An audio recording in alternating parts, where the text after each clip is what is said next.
We are looking at how to pronounce these names and more confusing names, pronunciations. This is not really a confusing name, but there are some debates on how to pronounce it. In British English, it's pronounced as Sandra. In Spanish, Sandra. Or in Italian, it's the same.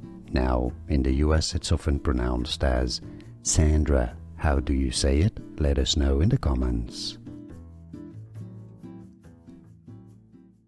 We are looking at how to pronounce these names and more confusing names, pronunciations. This is not really a confusing name, but there are some debates on how to pronounce it. In British English, it's pronounced as Sandra.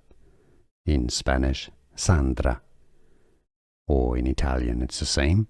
Now, in the US, it's often pronounced as Sandra. How do you say it? Let us know in the comments. Here are more videos on how to pronounce more confusing words and names too many mispronounced. Like this video if you found it useful. I appreciate your support. I'll see you soon and thanks for watching.